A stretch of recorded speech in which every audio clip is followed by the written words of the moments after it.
Islam, Islam, Islam. Brother Maurice Pennington Bay, Brother Shay Rael, Moorish Master Students, Paradigm Shifting the Podcast. Today's episode is The Science of the Moorish People. Islam. What's up with the Moab? Islam, all praise be to Allah, honest to the Prophet Noble Drew Ali, honest to the forerunner of the Prophet, Brother Marcus Mosiah Garvey, honest to everything Moorish, and a special honest to you, Brother Maurice Pennington Bay, master student, master educator. You know, he has masterful degrees, and all praise be to Allah for the gifts of the understanding, but honest to the men who decide to cultivate those understandings and give them out for others' instructions, as well as to further ourselves. So it's a blessing to be here. All is well. Being industrious. Absolutely. The science of the Moorish people. First and foremost, I want to make it plain. I want to make it understood for everybody listening and everybody in the future who will go back and watch this podcast, right? We're being very intentional today with this subject, because the Moorish people are all of the Asiatics everywhere.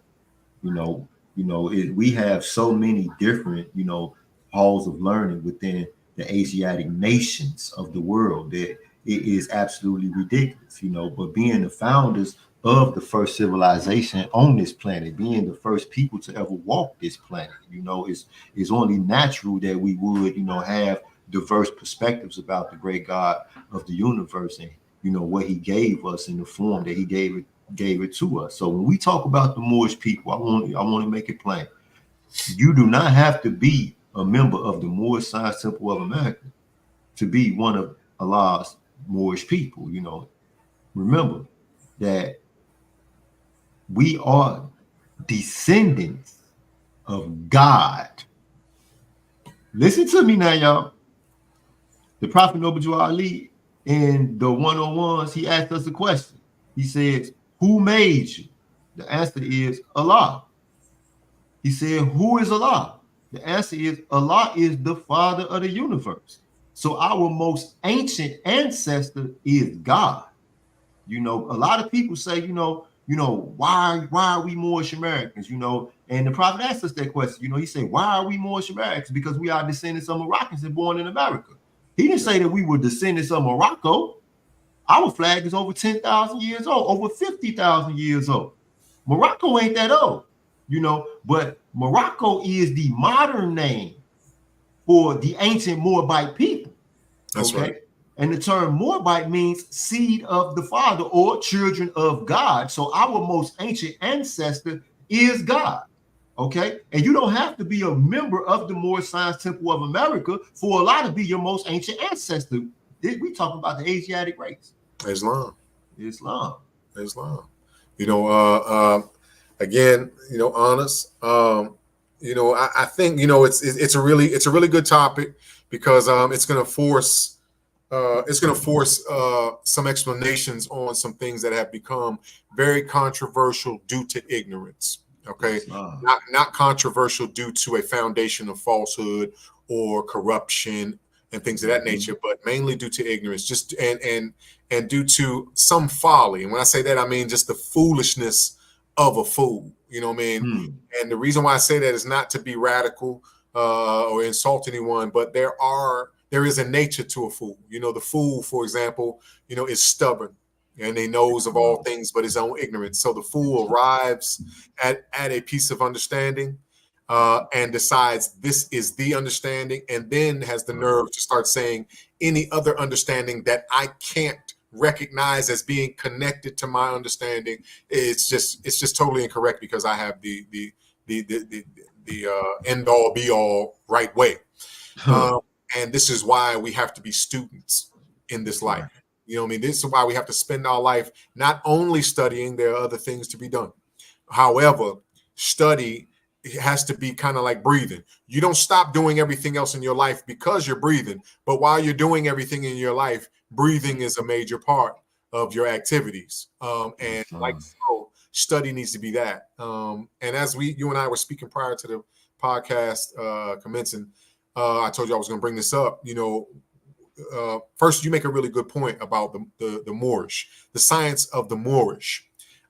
Indeed, the word Moor is sitting there. We're talking about all Asiatics. And when I talk about Asiatics, I'm talking about my people of hue that, went into Asia.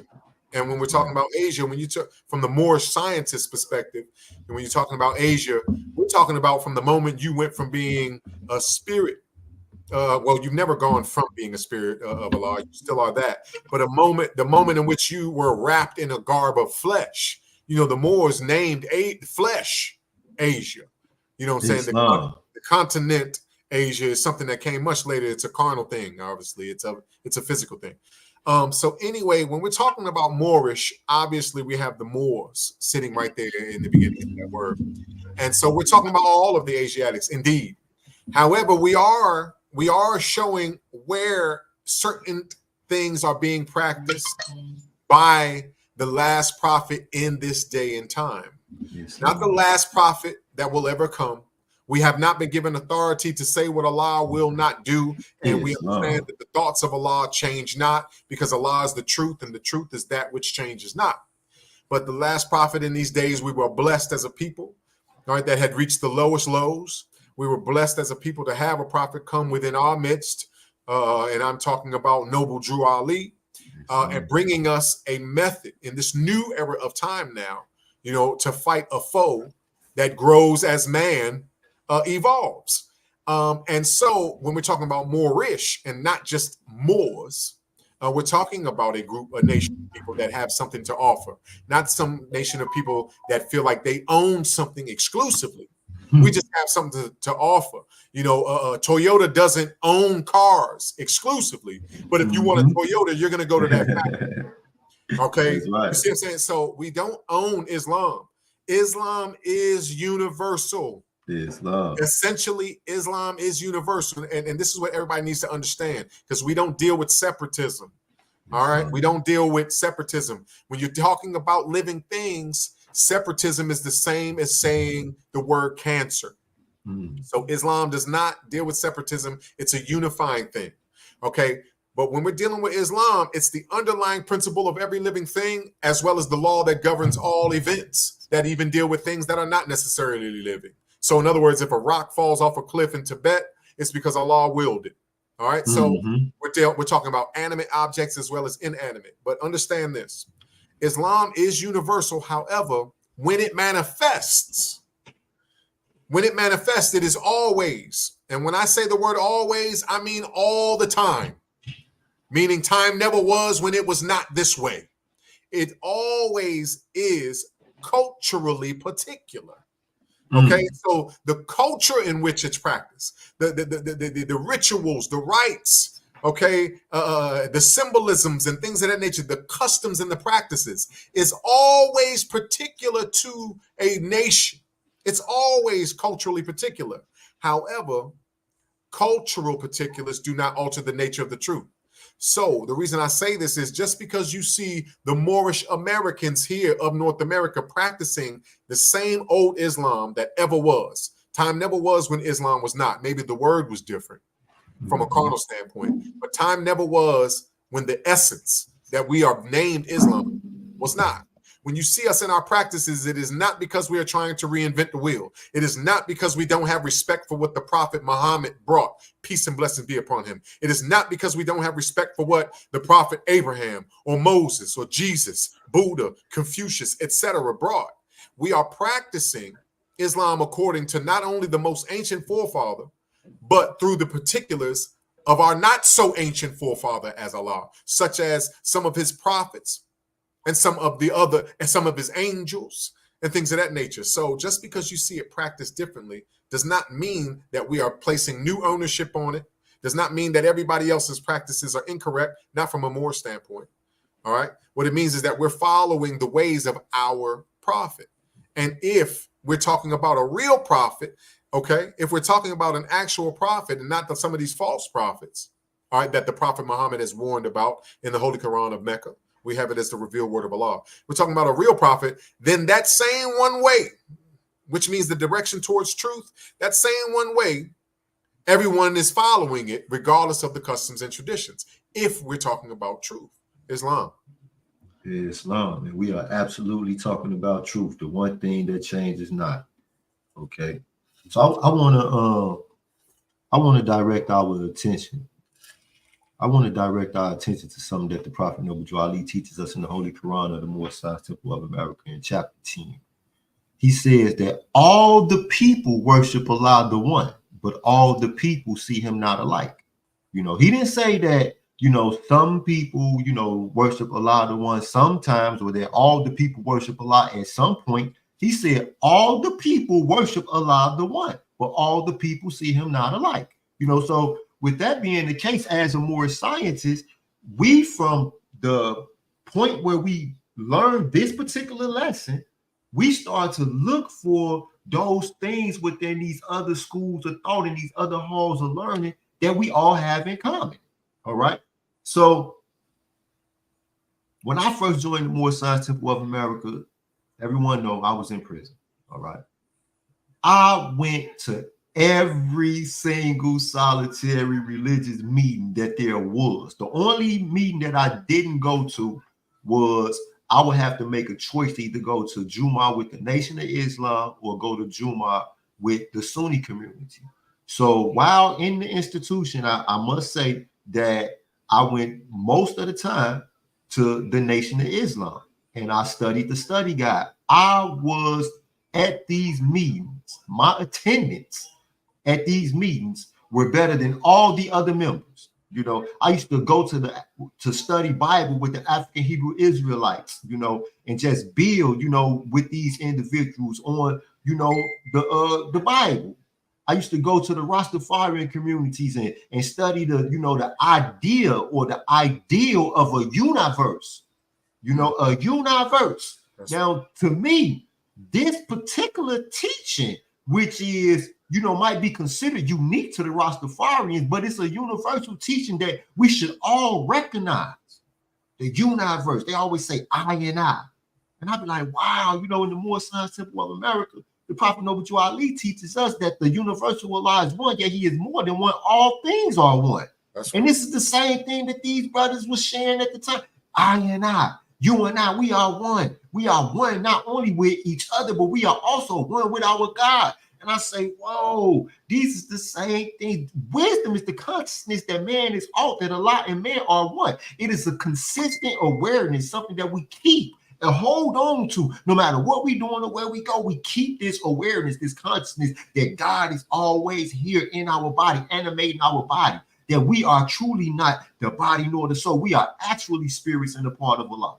All right. And not just because I joined the Moorish Science Temple of America did I become one with God. Not just because I joined the Moorish Science Temple of America, proclaimed my nationality, registered with the temple, and paid my dues. That does not make me one with God. You know, and I think that it's important for us to really, you know, share this teaching, share this consciousness, share this, you know, treasure with everybody. Bro. Islam. That's a good point. Just so that people can kind of make it a little bit more personal with themselves. Let's make sure we understand something, if it isn't already understood. When we're talking about the science of the Moorish people, what we're talking about is a knowledge of self, a knowledge of who you actually are. That's not something owned by any one nation of people. A knowledge of who made you, a knowledge of how to expand your personal understanding. Because as a child, all I knew was the word God. Okay, but there wasn't much understanding behind that. Grandmama said God, I say God. Okay, but as man unfolds, you know what I'm saying? His God unfolds. Right. Not magically, but due to what happens naturally to man. As man unfolds, the inner voice, his reasoning starts to demand more. And if you don't feed it, you get the hunger pains. His understanding starts to demand more. And if you don't feed it, you get hunger pains. They show up as discontent, dissatisfaction in life. How many times have you found yourself saying, man, I'm just bored? Okay, what you don't understand is that's the soul yearning out for food. You see what I'm saying? Not just any food, because if there's no nutritional value, you're not really eating. Okay, so it's starting to demand that you do things, and the Moorish science, it includes a methodology on how to expand your personal consciousness, how to expand the powers and the abilities of your thinking, understanding, reasoning, willing, and remembrance. How to use these things, what they actually are in essence, what they actually are beyond what Noah Webster says they are. Because for a lot of people, if you don't know this, dictionaries don't truly give meaning. Dictionaries hand you ideas that if you put them together properly, you can formulate meanings in the workshop of the mind. Okay. And a lot of us think that if we just go into a dictionary, snatch something out, memorize that, and be ready to parakeet the so-called definition upon request, then we're doing good. We're looking to be right in someone's eyes. Don't worry about that. Just worry about being one with Allah. So the Moorish science is what educates man. When I say educate, I mean I'm speaking more to the spirit of an ancient Moorish Latin term known as educare. Educare is where this word education comes from today. Okay, well, it finds most of its origin. And educare translates as bringing out that true thing that's right, lies within oneself. So in other words, true education is to engage in that which serves to ultimately bring out that thing that lies in man. And since I am the temple of the great God Allah, what I'm trying to do is bring Allah out. What do I mean by this? I mean, I'm trying to be his his most noble expression. Islam. When you are one who expresses the will of Allah, when you are one who expresses, when you are one who uses his abilities for the sake of Allah, you're called a son. Investigate the word son. The word son from an ancient aspect prior to our colonization meant what's the word I'm looking for here that I just used? It means an expression, Islam. Pardon the body. So it means expression. So when you're expressing the will of Allah, that's what's known as a son. Okay, don't worry about male or female. It's called a son. You are expressing. And so the Moorish science is that which serves to initiate. Make you an initiate. And when I say initiate, stir, quicken, and awaken someone at the soul level so that they are able to independently raise their thought processes to infinite wisdom. It's time for us to stop believing in the superstitions, stop believing in the falsehoods, okay, and constantly wondering why the truth isn't being made a fact before our inner eye. If you're searching for the falsehoods, whether consciously or unconsciously, the falsehood is what manifests before the inner eye, okay? And so the Moorish science is a science that serves to feed the nation and medicate the nations of people here all over the world in a manner that helps to raise our thoughts to infinite wisdom. It's time for us to stop thinking in a manner that's categorized as hate. It's time for us to practice love. It's time for us to practice truth, peace. It's time for us to see the manifestation of freedom through the practices of these types of laws. And the thing is, the Moorish science is what allows a man, woman, or child, the Moorish science is what allows us to actually initiate the practices, okay? Because what we've had thus far, if we continue that way, you will continue to get what you've gotten thus far, okay? That's just science. You know, the Moorish science, and before I yield, the Moorish science is literally a mercy of Allah. Islam. Okay? It's a mercy of Allah. It is the act of it. It is once you take it in and assimilate it. Okay, so once you acquire it, take it in and then start digesting it by reflecting upon what it is that you have. Okay, it is literally that acts as a mercy, that which can assist you in saving the living spirit from dead states of mind, from cancerous states of mind. Islam. You know, I remember the brother Elihu Pleasant Bay. Pleasant Bay called Moorish science, the science of the Moorish people. He said that the science of the Moorish people is a power that exerts itself for the individual at the will of its user. All right. And I like that definition. That's why I never forgot it. And all these years I never forgot that because I like that definition. But we have to qualify it. We have to qualify it, which is what he didn't do, because what then is the power? It said that the science of the Moorish people is a power that exerts itself for the individual. So what kind of power? It's a saving power. All right. It's a saving power. Now, are we the members of the Moorish Science Temple of America? Do we have a monopoly on the saving power? No. Because if we were to have a monopoly on the saving power, then our God, Allah, then would not be merciful. This is the part that I believe that other people forget or they fail to realize when they start to believe or to think that, well, if I don't practice Sunni fashion of Islam, then I won't be saved. Or if I am not a Christian, then I won't be saved. Or if I don't accept the ancestors through the Ifa Yoruba form of worship, then I won't be saved. If I am not a member of the Moorish Science Temple of America and a member of this particular grand body, then I won't be saved. Well, when we start to think like this, then what we are calling God is not merciful. Where in the Moorish Science Temple of America, the Prophet Noble Ali tells us that Allah is all mercy. That's right. Islam, he said he is all mercy. That's not some mercy, but all of it. All right. So when he say that it's the science of the Moorish people is a power, then he said that it exerts itself for the individual at the will of its user. So now every individual who is Moorish has this power.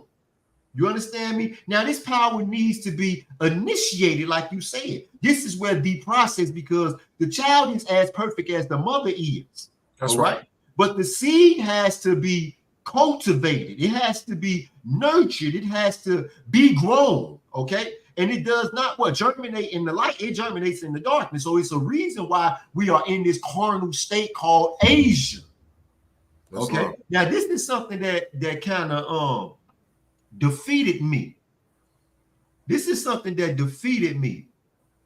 I remember I made a post, and in the post I was, seeking or attempting to communicate to Moorish America that we are not Asiatics because we are from Asia, the continent, no, we are Asiatics because the plane of things made manifest was called by our ancestors Asia. That's right. So to be Asiatic is to be the original human being who walked upon the plane of things made manifest. And then when we talk about the plane of things made manifest, we're not just talking about then earth. It said that Allah is the father of the universe. Okay? Islam. So we have ones in the Asiatic, we have Asiatics who study this, who teach this, at different degrees all across the planet. I remember I had a cellie. Named Shaki. Shaki was Ifa Yoruba. He was the Mukonga or the Ifa Yorubas on the institution where I was at. So I studied with Shaki every day, all the time. I'm talking about we built, we had some great builds, me and this brother. And we studied Metal Netta, and I remember I asked I realized something when looking at one of the at the Paul Netta root, or what they call the tree of life. I realized that when you look at the diagram that's symbolic for the tree of life, where's the tree of life, all of the different spheres on the tree of life are different aspects of the man. These are different characteristics, different traits of the man. Okay. That's all that these are. These are not gods. Our ancestors were not polytheists. All right. Our ancestors acknowledged that Allah manifests himself in the plane of things made manifest in so many different manifest forms. Okay. Now, for a man, they were intelligent enough to give character to character, because we all have a character, and our character have different character traits. So they gave character to each one of these traits so that it can be studied, so that they could better learn themselves. Okay. Right. So when you see these netters, when you see Asar, when you see Tahuti, when you see Sakur, when you see Mayat, when you see Haru, when you see Haru, when you see Sebek, when you see Aset, when you see Jael, you are only seeing different attributes, different manifestations of your own personal character. That's right. So when I looked at the tree of life one day, I asked the question. I said, why isn't Set or Ra on the tree? Why aren't they a part of this pulp root? And we were studying at the time the tree of life as it was taught by Raun Nefer. Okay, so they was, they went to demonstrating they different measures and stuff, and I was like, yeah, but that's not what I'm looking for. So they just was like, brother, okay, Mo, what is you talking about? I say, well, Ra, they misnomer Ra. They say the sun god, him or a tongue. The sun god. No, Ra is symbolic for spirit energy. That's which right. All living things have. All living things have this spirit, this energy that animates them, that gives life to all of our different parts. And this spirit, it comes from God. In the Quran, what did he say? He said he placed in man his ruh. In the Bible, it say he breathed into his nostrils the breath of life, and man became a living soul. So without this spirit, the soul wouldn't even live. Okay, so there was no need for there to be a spirit on the Paltnetter rock, because the rock is in every single spirit on the Paltnetter root. Because the netters would not have life if it wasn't for the spirit. And then Set symbolizing that lower ego. See, our ancestors didn't believe in no devil. They knew that the only devil from which man needed to be redeemed, his name was self. Okay, so they considered the ego as the thing that we needed to be aware of the most. Beware of your ego. We know that, vanity hides the heart, blind of the eye, hides the heart of a man from himself. Okay, we need our heart. If one who does not have a heart, they can't see. They can't see. Thinking and seeing is synonymous. If you can't think, you can't see. Okay, so if man does not have a heart, his heart is hidden from himself, he can't see, he's blind. These are the carnal men who we say that they love the dark, because we trying to figure out why they're not coming into the light. But they can't see the light. And even when they see the light, they don't comprehend the light. All right. So this Set, this ego, this lower self, which is here for a reason, is also in every spirit. Okay. That's the Prophet Noble Ali teaches us in the Holy Quran of the Moorish Temple of America that man held deep within himself all the attributes of Allah. All of the attributes, every single last one of them. He also tells us that unnumbered foes will stand before the face of man. These unnumbered foes are the antagonists to these attributes. Okay, that's right. This carnal nature that came forth from fleshy things. It's a carnal nature. Okay, right. So for every attribute of God, for every higher attribute, there is a lower nature called a foe. Because just like the muscles on your body, you got bicep, but you also got a tricep. And believe it or not, they are contending against each other. They're striving against each other every moment of your life. You understand me? So these foes and these higher attributes, this ego. So what did our ancestors say about an egotistical person? They called them a Setian. And what did that term? It took on a whole nother when it switched dialects, it became Satan. But it's the same thing. It's the same. You see? So we have much more in common with one another, spiritually, because in our worship, we are all striving toward the same thing, a religion.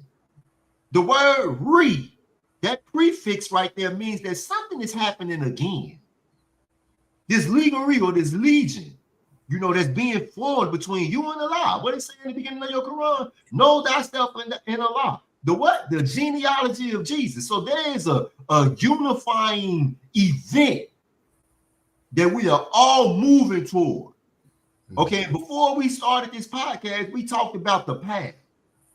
That's right. Okay. Now, a lot of individuals like to think or like to believe that because you are Christian, because you are African Hebrew Israelite, because you are a Sunni or a Sufi, and I'm a Moorish American, that we are on different paths. That's not true.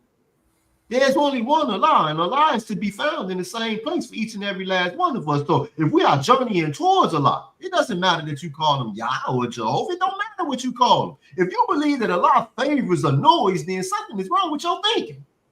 Islam. Something is wrong with your thinking. So we are all on the same path. And like we pointed out, we just in different caravans. We just not all traveling together. We are not all at the same point along the way. That's foolish. There's one path to God. Islam. It's fantastic, fantastic foolishness, I tell you.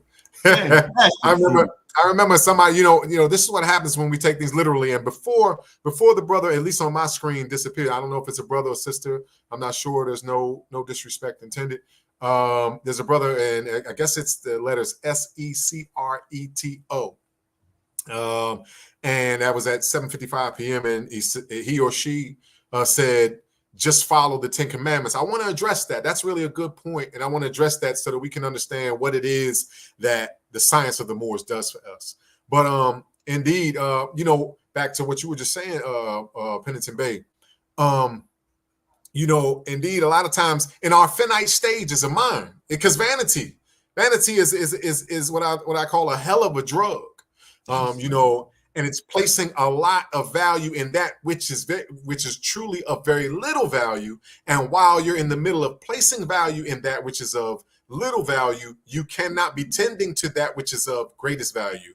The Prophet Noble Drew Ali instructs that the heart of man cannot tend at once to too many things. So that means the heart of man cannot tend at once to two things. All right. And since there are only two things in all the world, the one is truth and the other is falsehood. Simple and plain, while you're tending to the falsehood, you cannot tend and pay proper attention to the truth. Okay. And so vanity is the act of placing value, such as your attention. That's your value. This is your currency. Whatever you've gotten into, it was because you paid attention, and maybe you paid attention to the wrong thing, and you were more of a consumer than an investor, but you paid your attention. And so when you're paying that kind of currency into something, you're saying that depreciates in value, but you find value in it. It's called vanity. It's called being subject to vain activities or empty activities, worthless activities, things that don't give you a return on the investment. All right. And so you're not replenishing the fountain that is putting forth your very life force. Okay. And this is why unrest, misery, and death is usually the compensation. And so a lot of times people think, of course, that Allah has favorites. In their vanity, they believe Allah has favorites. And the thing is that we're failing to consider, what is it that I haven't considered? We're failing to understand, what is it that I might not understand? Even though Allah has blessed us with remembrance and we can recall a time where we thought we understood and then learned a lesson that showed us that we really didn't. So even though we have debunked the theory that our understanding is just concrete and set in stone, all right? Even though we've debunked that hypothesis, rather, okay, we still find ourselves at times in the current moments thinking that the understanding I have gives me reason not to even consider anything else, especially if I find some finite type of thing about you annoying, like you don't pray the way I do. Yeah, but the order to pray came prior to how to do it. The order to pray came prior to how to do it. You see what I mean? And so a lot of times we're arguing over things that we don't have a true clue about, and that causes us to be vain. We hold value in a thing that doesn't have as much value as the unity, doesn't have as much value as the underlying principle. And for example, and not saying that it doesn't have value, what I'm about to go into, but I just want to make an example about certain things as it pertains to like the usefulness of the Moorish science in this day and time. The brother or sister, the individual, the seeker after truth, tiller of the soil, Secreto, I think it might be pronounced, says, just follow the 10 commandments. And by the word just, it seems as though you're saying something very simple and plain. Just follow the 10 commandments. Indeed. Now, when in first, what is this? 1 Corinthians 13:11, it says something kind of similar to when I was a child. I walked as a child, talked as a child, reasoned as a child. But when I became a man, I put childish ways behind. All right, that becoming, or that coming to be, that arriving at manhood is a matter of study and works. And so it's a matter of us learning how to truly feed ourselves with the truth, learning how to extract the underlying meanings of things so that we can truly enjoy the benefits of the vital nutrition that's within things. So, for example, to a lot of people, and I'm talking about the usefulness of Moorish science here, what it has assisted me in doing so that I can feed myself better. When you look at the 10 commandments, okay, and now I'm going to read this in one way prior to me finding some initiation in the Moorish science, and then I'll read it very simply in another way after me coming into the Moorish science. And when I say read, I mean I'm going to go in here, okay? The 10 commandments. Number 1, thou shalt have no gods before me. Okay, now this right here, first of all, you have to contemplate the implication of relativity. In other words, simple and plain, don't have any God before me. Whoever me is, whoever me is, don't have any gods before that. Careful. Okay, so now what we have to do is we have to contemplate the implication and relativity of this. Okay, for a Moorish American Muslim, God means the ruler of the land. Okay, and a lot of times those who are handing out the information, you know, they can put a twist on things that doesn't serve to feed the people. When we're saying me, who's speaking? Who do you understand to be speaking? In the Moorish Science Temple of America, you know, what I mean, it is the great God, and we're talking about Allah. This right here, the 10 Commandments, and for the record, I'm agreeing with the individual that said just follow the 10 Commandments. All right. So first and foremost, let me back it up a little bit. First and foremost, you see 10. In mathematics, we understand that 1 is what there is. That's the unity. The 0 is the cipher. It's within the circle. All right. I am the circle, and the one within me is the great God Allah. And so when you're telling me to follow the 10 commandments, you're telling me to follow the laws of the great God within me.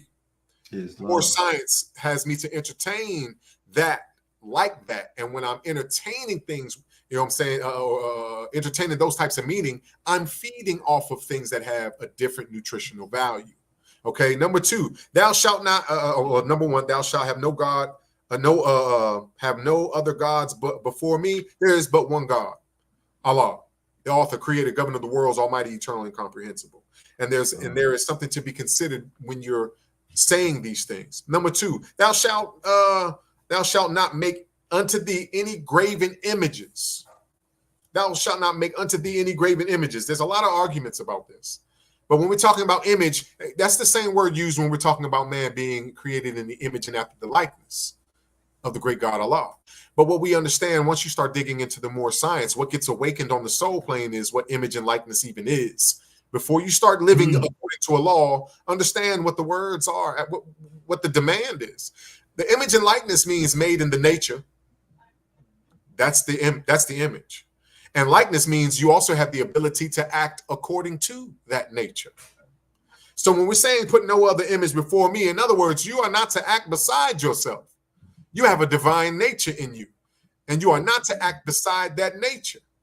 Now, the religious path that you're on is how you act according to that nature. Okay. Number 3, thou shalt not take the name of the Lord thy God in vain. First, you have to understand the name. The word name and the word nature is the same thing. Islam. And so you should not. So if you're properly considering the nature of the great God within yourself, all right, to take it in vain means to put something of more value, you know what I mean, put some, or to find more value in something other than that nature within yourself. Okay. And so what we're ending up doing here is when you do such a thing is you're selling yourself. Sure, Number 4, remember the Sabbath day to keep it holy. Friday is the holy day for all Muslims all over the world. And the reason being is because the more science will awaken you to the fact that a day, your life is but a day. Islam. Your life is a day. Islam. We don't set aside one day, literally, and decide that that'll be the holy day. Holy means dedicated to the works of Allah. Islam. Holy means dedicated to the works of Allah. Back in ancient times, if you just go into the Bible and you look, they started talking about days prior to the heavenly bodies being put in the heavens, which is what man uses. We use the movements of the heavenly bodies to dictate what a day even is. But days were being spoken of prior to the heavenly bodies being put there. A day is a period of development. So when we're talking about a day, we're talking about your life. And we're talking about the Sabbath. We're talking about that phase of development in which you, that which was made in the image and the likeness of the great God Allah, came into a physical form. Make sure that every single moment is a holy moment, aka every moment is a moment dedicated to the will and the works of the great God Allah. That's how you keep the day holy. That's the Sabbath. You see, and when we're talking about it rests with man after the 6th day, he rested. In other words, the upkeep of the law rests on the shoulders of the will of man. That's the Sabbath. Every single moment, every day is the Sabbath. Islam. And so these types of things. So when we're talking about obeying just obey the 10 commandments, indeed. But do you know what the commandments are? Because we're not talking about literally just 10 things. The law of Allah is but one. All things are one. You see what I mean? So we have to gain a higher understanding of these things so that we can elevate ourselves beyond this moment. And the more science serves to do such things. Islam. We got the brother. Hey, the brother Barnes here with us, live on location. Islam. Mic check. 1, 2. We in it. Islam, loud and clear. Hey, look, boy. So the United States is celebrating their annual Labor Day. And so praise be to Allah that the Asiatic Muslims of Northwest and Mexico gets to receive benefits of such a celebration of the United States. Okay. And so I'm out here at work, but it's leisure time. It's like they ready to send us on home on about our race. So I get to politics and demonstrate and build with you boys here.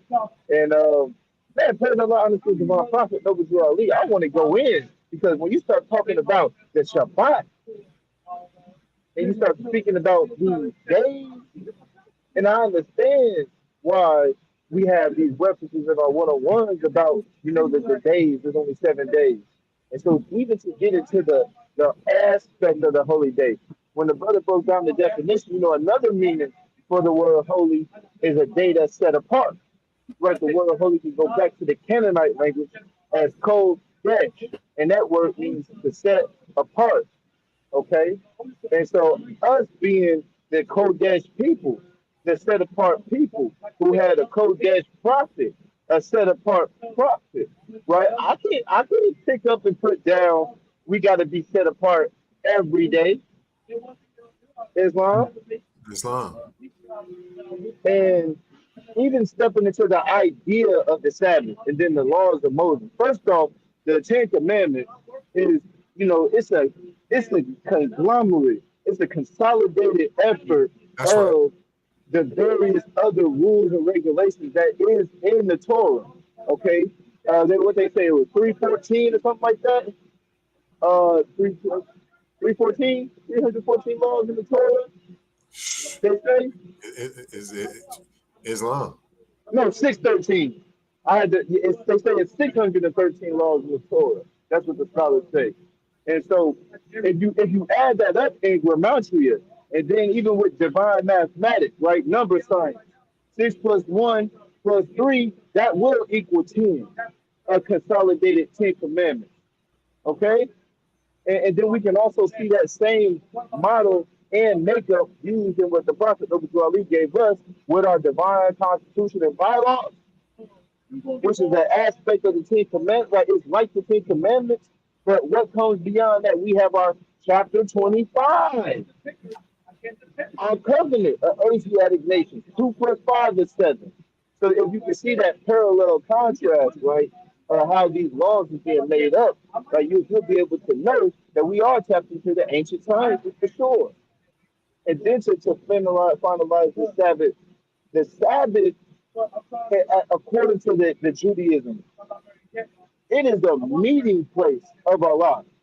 The Sabbath is a place, praise Allah for our brother Chad. Now we see the brother magnificent. Still, Islam. The Sabbath is a time where you separate yourself from the other aspects of the world. You come and you go within yourself and you are meeting with your spiritual wife, your spiritual bride, right? And it's that energy that you can tap into with that remembrance of Allah, that remembrance of Yah, right? And that is why the Sabbath is so important.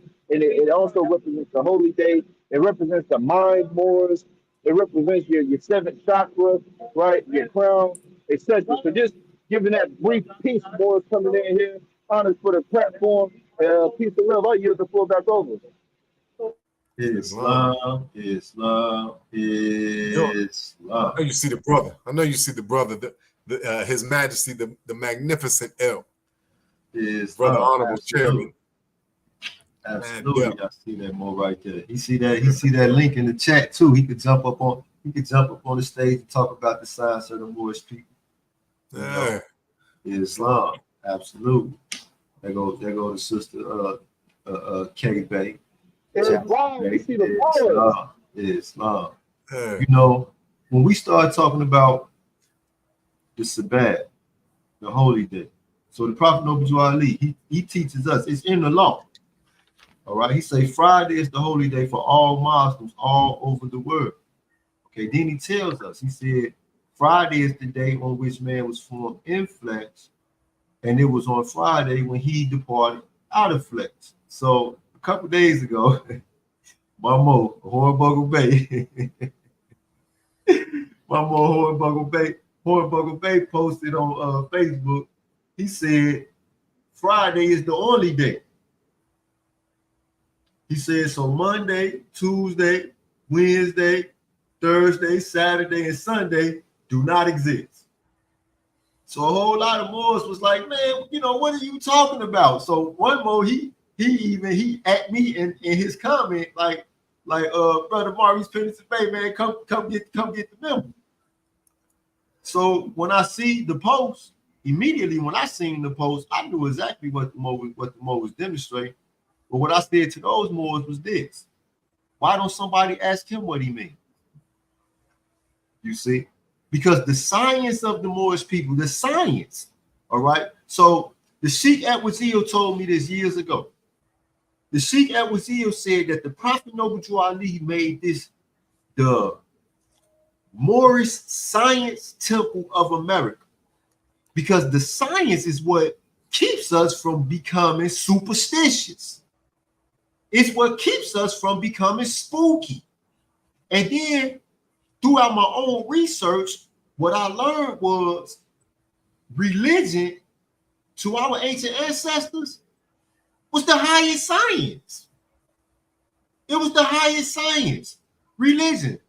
Within the scope of religion is where they studied psychology, is where they studied biology, is where they studied anatomy, it's where they studied, you know, how do man, you know, interact with other life forms? You know, how does it affect the physiology of man, his interaction with other life forms, with other living things? You know, be it food, be it water, be it just things that he passed by.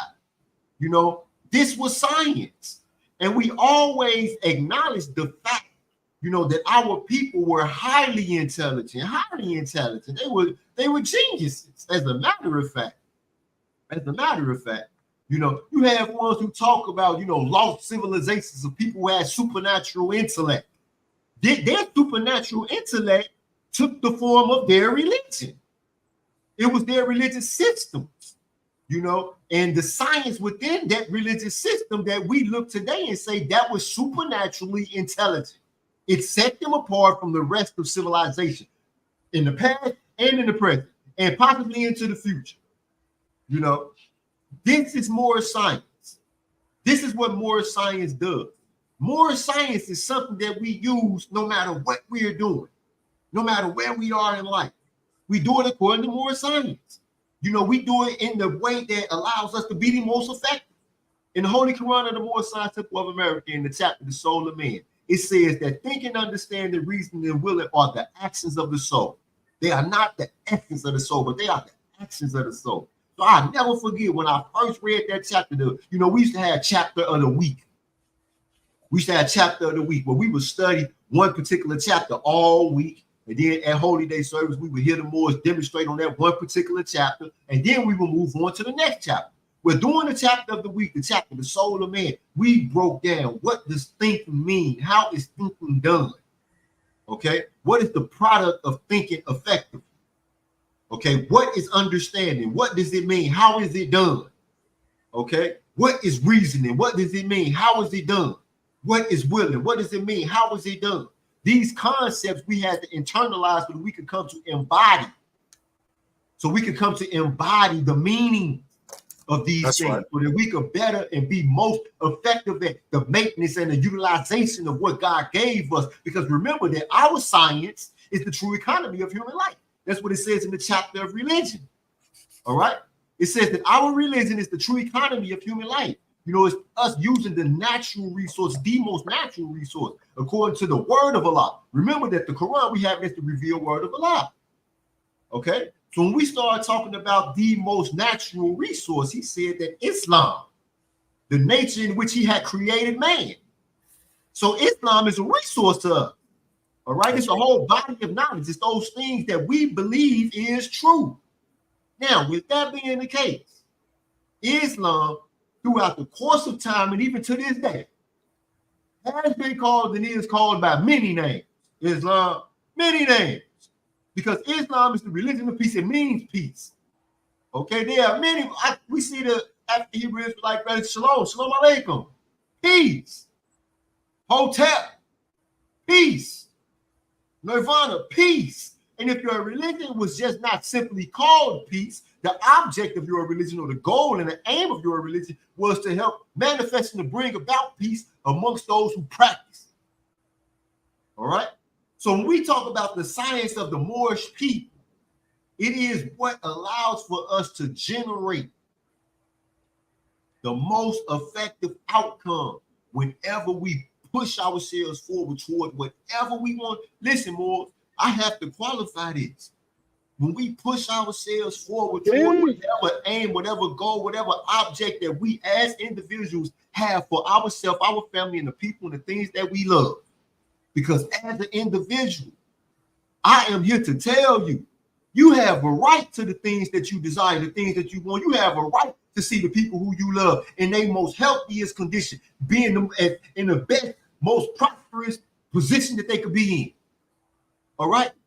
Religion is an event that we live in and we working towards to be again at one with God. Religion, to bind back to our source, to go back to where we came from. So our religious institutions, everything, all the practices within our religious institutions are tailor-made and designed for its practitioners wherever they are found in the universe to ultimately make it to that one event that we all desire. Okay? The one event that we all desire to again one day be one with Allah, to get back to where we came from. That is the point of the religion. And the science of the Moorish people is the methodology used in order to get there. Islam. I mean, you know, all praise be to Allah again for your portion, brother. Hey, you know, sometimes I get caught up. I'm glad that you put the big screen on and they couldn't see me because I had to get the pencil and paper. You know what I mean? It's a blessing to be able to sit in these circles and actually learn from one another. This, you know, a lot of people use terminology, but when you talking about building, you know, when you sitting with your family, because that's what I like to call them. I don't really get down with the word friend too much unless it's amongst those who understand the deeper meaning. You know what I mean? My goal is to be a friend to humanity, but the loose use of that is something else. But when you're sitting amongst those who are of like minds, and you're building, that really means to set forth by degrees and work out the possibilities of man. And in doing so, you know, we can establish certain types of character. And when I say certain types, I mean specifically the type that is pleasing in the sight of Allah. So honors, brother, for your portion. I wanted to say, and to camelback off of that, when you're talking about Moorish science, you know, Moorish science is an art. It is an art. It's one of the arts. It is an art which serves to correct, mold, and perfect the mental faculties and assists in the development of moral character. It is something that serves to correct, mold, and perfect the mental faculties. So you're not just thinking, a donkey thinks too. Islam. Okay? A monkey thinks too. Islam. And I can keep going with all of the beasts because these are thinking things. And I'm not speaking down about these things because these are deities made flesh. Okay. Yes, however, they are not reasonable to your degree. Okay. And so we're not just talking about thinking, but we're talking about thinking in a way that serves the purpose of man, that serves the functions of man, that helps man to build the temple of perfected man. And when we're saying perfected man, we're saying that temple, aka that mindset through which you can perfect the attributes of Allah. Well, somebody say, well, hold on, what you trying to say? Allah isn't perfect. Well, I mean, we're not talking about from the finite standpoint. Okay, from the finite standpoint, someone might mean with flaws and things of that nature. When we're talking about when we're going to raise our thinking to a higher level here, when we're saying perfect, it's kind of like when Allah told the Prophet Muhammad, peace and blessings be upon him, that on this day I have perfected Islam for you. It wasn't Allah telling the Prophet Muhammad that on this day I made something that wasn't perfect, now perfect. The great God Allah doesn't make things that are flawed. So we're not talking about perfect in that sense. Perfect means, perfect should be understood to be a verb in this aspect. So anytime you are manifesting the attributes of the great God Allah, you are perfecting the attributes of the great God Allah, meaning you are making them manifest. So when Islam came into that physical form, at least in that book of clear signs for man, it was known as being perfected. It has been made manifest. So if you would bring forth the attributes of the great God Allah, or perfect the attributes of the great God Allah, bring them into manifest, meaning make it so that they are witnessable. Because everybody's something until it's time for them to show and prove. Everybody's patient until you tell them that until you put them in a situation where they got to show patience. Right? Everybody can be Moorish Penitent Bay. I'm gonna tell you right now, you daggone right I can bench press 500 pounds. As long as you don't put a weight bench in front of me with 500 pounds on it, I mean, you know, that's what it is. But Allah is the truth. Allah is the truth. And Allah does not live in the noise of tongues. So just because I said it don't mean that it's so. So when we're talking about perfecting something, we're talking about showing and proving. We're not just talking about standing on the corners of the way and pointing in a certain direction. We're talking about leaving footprints clearly cut. That's called perfecting. In the Moorish Science School of America, we use a science. All right. We have institutionalized information, meaning we've taken it in, organized it, formed a body beautiful out of it, and assist in placing that temple on the minds of different believers. The Prophet Noble Drew Ali would refer to placing those temples on the minds of believers as the Prophet having a charter to issue to every state, etc. Islam. All right, so we assist in your establishment of the Moorish Science Temple, which is a mentality out of which you can perfect the attributes, the characteristics of the great God. That's what this science does. It helps you to correct your mindset. It helps you to mold a new mindset, and it helps you to now start to produce the attributes, the will of Allah, the harmonies of life out of that mindset. Islam? Islam. Islam, let me get in there just a little bit. Mic check, mic check. I'm making sure y'all still hear me. Islam. Your mic got a lot of bogus feedback. Okay. Yeah, I'm hearing something, right? Sounds like a video game kind of. Yeah, that's something. Echoing. Islam. Islam, how about now? I don't know what's going on. Still there. I don't know if it's. I'm gonna mute myself for a second. Now I'm back. Can you hear me? I might have to move around, man. Islam. Okay. Islam, bro. Islam. That more. Okay. Yeah, he's in a factory, I believe, working. All praise be to Allah for brother efforts, man. You know what I mean? No matter where they are, they'll tune in. Islam. Hey, one thing about the Moorish Science Temple of America, and let's get this understood. We Moorish Americans, we talking about the science of the Moorish people. I wish there were some other brothers or sisters, who would like to come on the podcast and demonstrate from about their own particular practices, because again, we do not have a monopoly on this. The Prophet Noble Drew Ali divinely prepared these instructions and these lessons. He didn't recreate the wheel. He didn't write a spiritual holy book for us. He brought us a collection of lessons that were already established and proven to be effective and to work. So when the Prophet Noble Drew Ali, issued out the Holy Quran of the Moorish Science Temple of America, and originally the 102s, that went along with those instructions, those, they didn't just, get snatched out of thin air.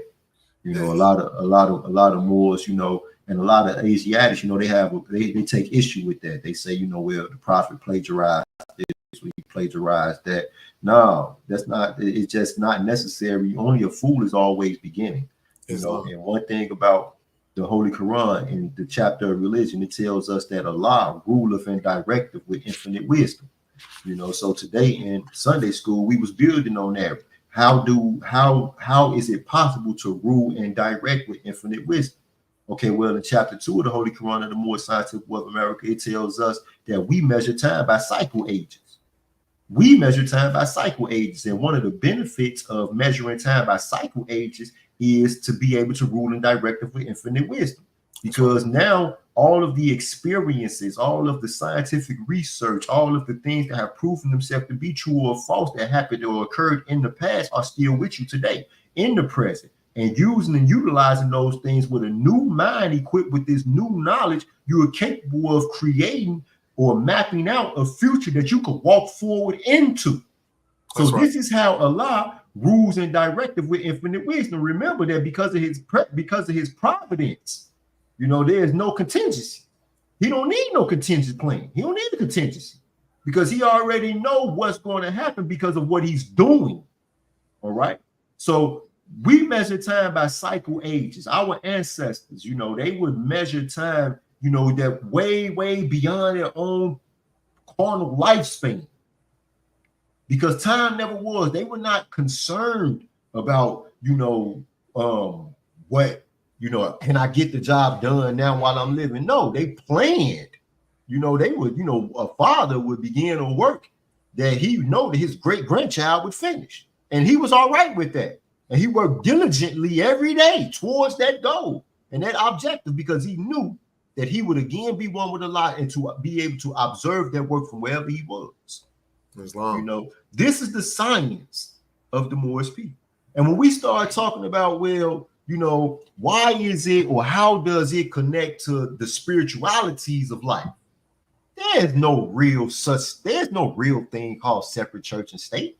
That is a foolish, delusional illusion. It's foolish for one.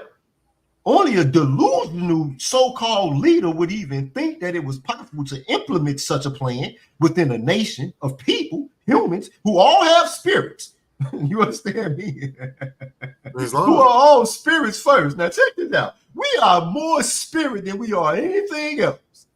all of the things that are really worth having, that we really want to keep company with, are spirits more than they are anything else. And you want to separate.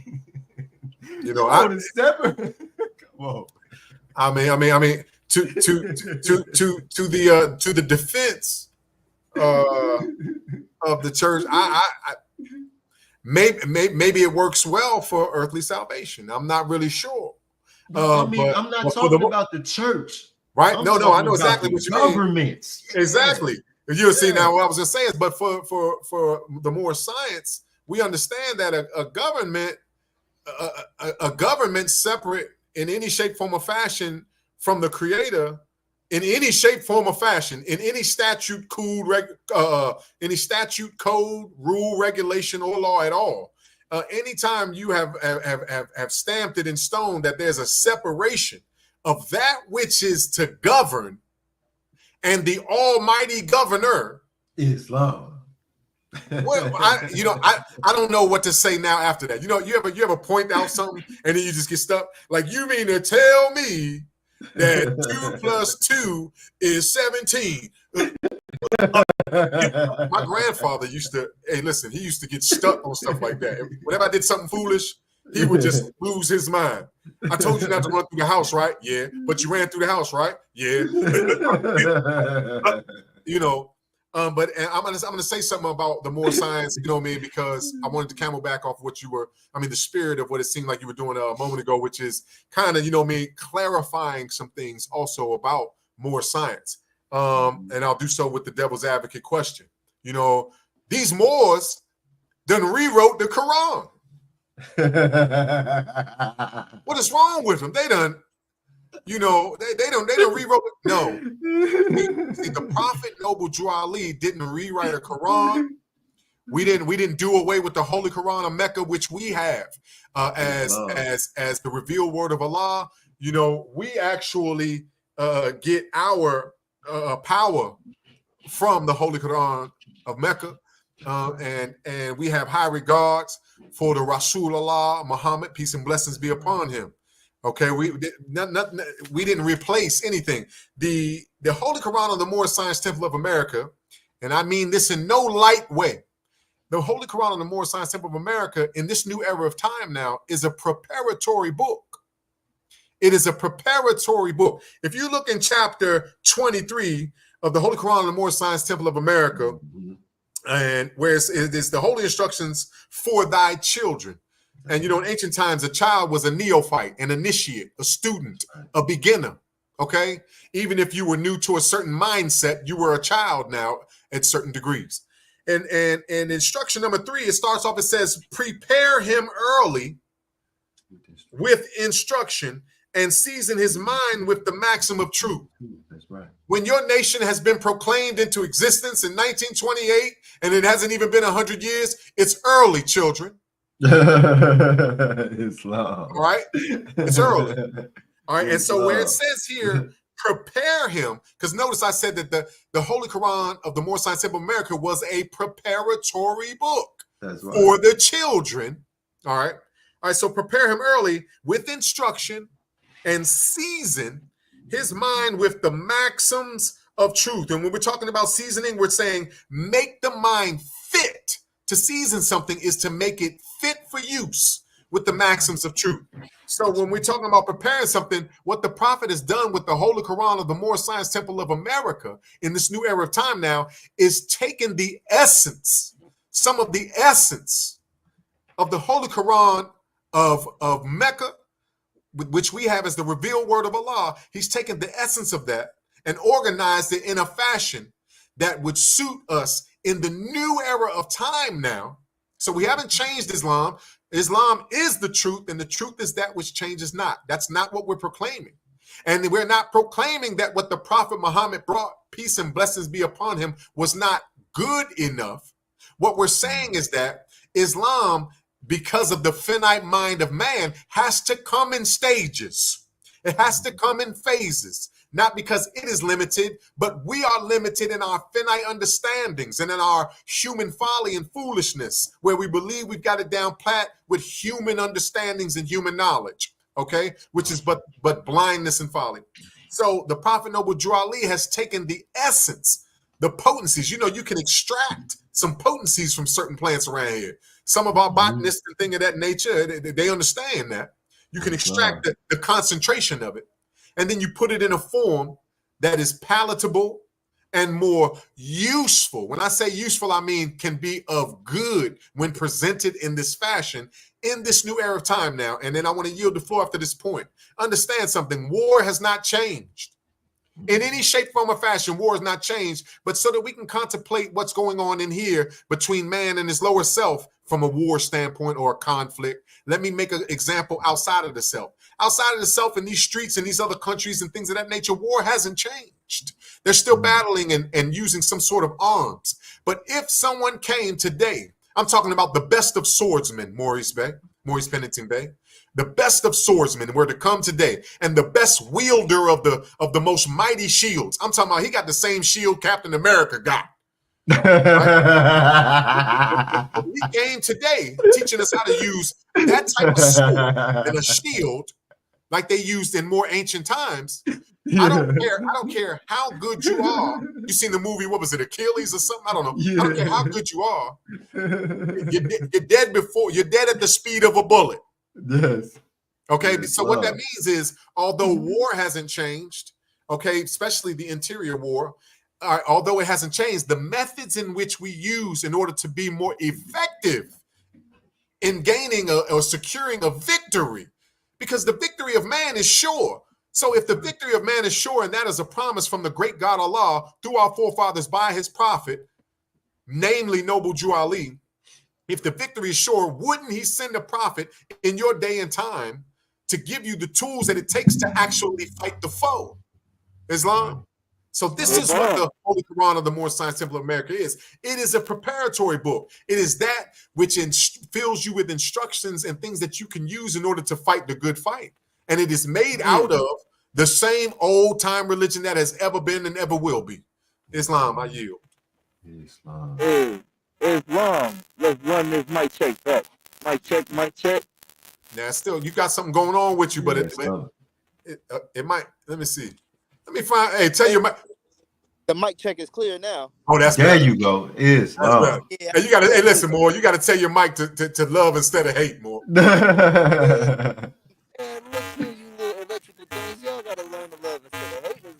Yeah, it's back at it now. It's doing it again. So, it's doing it again. Yeah, you might have to remove it. Is it too close to your phone?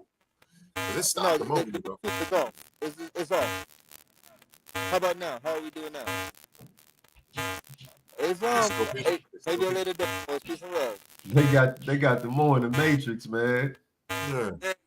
Boy, you was about to say something. Hey, listen, you was about to say something to change the world. You had to. You know. Love. You know something? When we talk about the Moorish Science Temple of America, all right, I want to share something. I remember the first time I read the Bible. Okay, one of my oldest and dearest and nearest friends is my brother Sam. So we were shorties growing up together, and Sam had moved out to Minnesota, you know. And I was about 12 years old, and I was talking to Sam on the phone, and you know, he had started to go to church with his family out in Minnesota, and he told me, he said, man, you should read the Bible. He was like, man, read the book of Revelations. All right. So now I never read the Bible before. You know, so Sam then told me to go read the book of Revelations.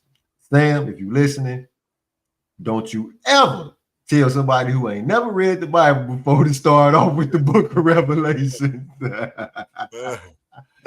I went and read the book of Revelation, and it scared the crap out of me, you know, because, you know, the way I had been brought up to really, you know, to take church serious, even though we didn't go to church. You know, my mom didn't make us go to church. I went to church sometimes with my grandmother, sometimes with my friends and stuff. But I did not grow up in, like, I'm not the Moor who comes from a Christian background. I don't. You know, my first interaction with religion was Islam. You know, I was a member of the Nation of Islam, you know, as a child. And that was my first interaction with religion outside of my few visits to church. But anyway, So Sam gets me to read the book of Revelations. And, the book of Revelations, it talks about, how man is going to suffer due to, their sinful ways. And it was saying things like, we was going to be suffering and God was going to be punishing us so bad and we would be praying for a respite and praying for God to stop us, but to stop, causing the suffering. But he didn't, stop the suffering. It said, and then we would curse God. We would be tortured so bad that we would then curse God. And it doesn't separate the people when it starts talking about these calamities. It just say that this is what's going to happen, that, the people is going to be cussing God, they're going to be tortured and all this. And I never forget, I went in my mom's room and I told my mama, I say, Mama, I say, man, we know the world gonna end. It's coming to an end right now, and we gonna all get punished, and we gonna be suffering, and we gonna be cussing God. And this, that, and third. I did not know what the freak was going on. That's right. When I first read the Holy Quran, the revealed word of Allah, I was so lost at so many points within the Quran that I just gave up trying to understand it. And then I joined the Moorish Temple of America. All right. That's right. Be studious to his interests. When I joined the Moorish Temple of America, I put down everything. Before I joined the temple, for 8 months before I joined the Moorish Temple of America, all I did was study the doctrine of the Moorish Temple of America, study Quran from sun up until I closed my eyes at night. I was reading the Quran, reading and studying the 101s, reading the Moorish literature pamphlets every day. Okay. Once I got some foundation of this up under my feet, and I opened up that Bible, I went straight to the book of Revelations. Intentionally, I went there because I knew that I was going to understand. I knew I was going to see something that I was not able of seeing at first. And sure enough, it was clear to me. Starting from the beginning. What is there in the beginning? See, we are taught in the Moorish Temple of America to study the Holy Quran from cover to cover. We study every period. We study every semicolon. All these things mean stuff. They all have a purpose. You understand what I'm saying? In our own personal growth and development and our unfolding process, we need to pay attention to everything that's happening around us. So we study this way. In the beginning of the book of Revelation, it said that John was on the island of Patmos, and he was what? He was in spirit. That's right. See, now I've been intelligent enough to go and look up words that I don't understand. We prior to coming to the Moorish Temple of America, we would read things and see words we don't know, and we just keep on going. Like it was some way possible that we could comprehend this stuff we read, and we don't know the definition of the words we read. Hey, last week, what the brother chairman said about that library. So I go and I get a Bible concordance. I get a Strong's Bible concordance. And I go to Brother Chairman was hard on him last week. Listen, I go to it and I look. And it said that in spirit, when John said that he was in spirit, he was meditating. Yeah. That's what it means, that he was meditating. So now it qualifies everything that happens after that. It all happened in his head. It all happened in his mind. These were all things that he's seen within his own meditation. Okay. So now when we are meditating, what is it that we are observing when we are meditating? We are observing the self. Okay. When you go within, what's within? The only thing within is you and Allah. Okay. So now he's going inside of himself. He is seeing the consequence of a duality. Do right, do wrong. But ultimately knowing his own paths, all right? Because what the Quran tells us in the chapter, the soul of man, it said that health, vigor, and proportion are the greatest blessings to thy external part. And it said what health, he said the greatest of these is health. And what health is to the body, even that is honesty unto thy soul. Islam. So now when we are honest about ourselves, about where we are, because reflection is the business of man. Nobody goes into business except for to make profit. We going into business to make profit. So we reflected in order to make ourselves better so that when we move forward understanding the past, where we came from. We measure time by cycle ages. All of this is science. Moorish science, y'all. Okay? That's right. So now when we be honest with ourselves, so when Pennington Bay sit down and Pennington Bay start to think about Pennington Bay have to be honest and say, well, there was a time when I wasn't Pennington Bay. There was a time where if you would have asked me who I was and what I was, I would have told you straight up, man, I'm a real nigga. Real talk. I'm a real nigga. Not a real nigga. Listen, I would have told you, I'm a real nigga, and guess what I would have told you, man? I go hard. I play hard. Then what I would have told you. Not only do I go hard, I play hard, I ain't going for nothing. All of these things I would have said. So now when I see other people do these things, I can't act like I don't understand where they coming from. I can't act like I don't understand why they think the way they think. I can't act like I don't do that. The highest heights are gained by those who reach the greatest depths. That's right. The greatest heights are gained by those who reach the greatest depths. Now, it don't say that the greatest heights are gained sometimes. It don't say that the greatest heights can be gained or shall be gained. Now, a misunderstanding that Moors have all across Moorish America is that when I reach the lowest point in my carnal life, that the only way to go is up. That ain't true.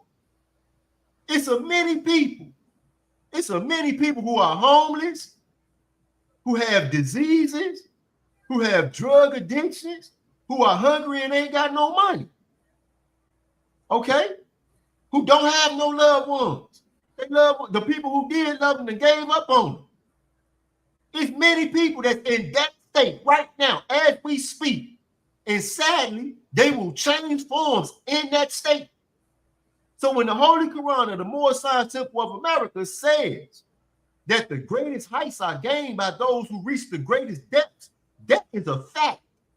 Now we got to say the depths of what? The depths of what? Because in carnal life, many people reach great depths and they don't never attain to the highest heights. But the highest heights are gained by those who reach the greatest depths of themselves, the ones who plumb their own soul. That's right. Get deep down within their own self, their own consciousness, start to reason out and start to consider and think about where they are, how they got where they are. The highest heights are gained by these individuals because in order to do that, you have to do it intentionally. You don't reach the greatest depth of yourself by accident. You have to intentionally start climbing down deep within one's own self. You got to do that intentionally. When we start demonstrating these 3-step ladders, faith, hope, and love, belief, faith, and fruition, or the 12-step ladder, obedience, modesty, gratitude, charity, temperance, proof, justice, sincerity, diligence, benevolence, science, and religion. These ladders can not only be used for us to climb up, but we can climb down. We can take that 12-step ladder, lower it down, and take 12 steps down. We can come from the top to the bottom and go back down there so that we can always remember where we came from. That's right. Okay? And one who is adept at using these tools, they're going to use the tool whenever it's needed to be used. All right? So Moors, remember that.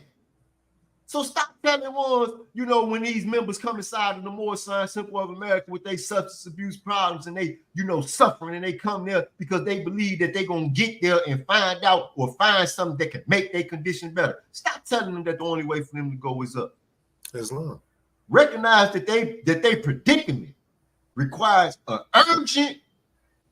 urgent switching of gears, switching of paradigms. They got to switch paradigms, and it's urgent that they do it. The Prophet Noble Ali said something. He said he remembered when he was Noah. He said he remembered when he was Noah. He said he was on an ark. And when the flood came, people started beating on the door. They're trying to get in. And the Prophet Noble Ali told the people that the angel came and took the key away. So there is a such thing as too late. That's right. We don't teach no spookism to our people. Remember that the Lord self is rich in promises. So we ain't gonna promise our people that they got forever to get right. No, you ain't got forever to get right. The science of the Moorish people is within you. You need to get to wherever you need to go, so that Moors who are qualified, or people who are qualified, be they high priests, be they sheiks, be they reverends, be they preachers, be they imams, be they mufti, be they whatever you call them. All right? Be they whatever you call them. Get to them so they can educe or educate you in how to utilize the science of the Moorish people. Right? Just because you got a nationality card, just because you have proclaimed your nationality within the Moorish Science Temple of America, be it lawful. All right? Please hurry up and do it.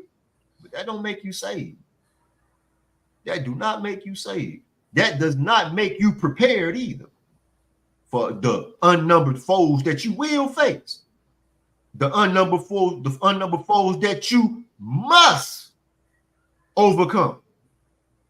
Okay? You have to overcome. And just saying that you're a Moorish man, just because you like to wear fez, it's a whole lot. Man, listen, let me tell y'all something that I've been discovered about a lot of Moors. You know, Moabs and Moabites. There's a whole lot of us that just like to wear fez and turbans. You know, we don't really want to do the work. We don't really want to make our meetings on time. We don't really want to go through the process of learning and unfolding. That's right. We don't want to do that. But we love to wear fez. Man, as a matter of fact, you're going to see us with our fez on all the time. You're going to see us with our turban on all the time. Even in the alley. Even in the alley. And you're going to find us standing around on our meeting periods all the time. The means is important. All right? Islam. More, you know, when you said something about the highest heights and greatest depths, and just to square it a little bit also with the fact that the Moorish science can help to remove a mind from the superstitions and things of that nature. You know, when you don't have an understanding nor a way of consciously establishing or expanding your understanding, you go for fear tactics. And so I can introduce information to you in a manner where your foundation is set atop of fear, you know, which is not a knowing, and it's not a true awareness, but it's just something based off of the fact that you don't know. And a superstition is established by that, you know, a belief in that which you have no reasoning, no true reasoning to believe. And what people don't understand is that belief dictates behavior. And since your actions are supposed to be all for the in accord with the will of Allah, you have a problem when your beliefs are off. So, you know, where it says here in the Holy Quran and the Moorish Science Temple of America, the master spoke, he said in chapter, I believe this is chapter 13. It said the highest heights are gained by those who reach the greatest depths. And as the brother Maurice Pennington Bay said, you know, just because you fall doesn't mean that now you're just bound to rise, right?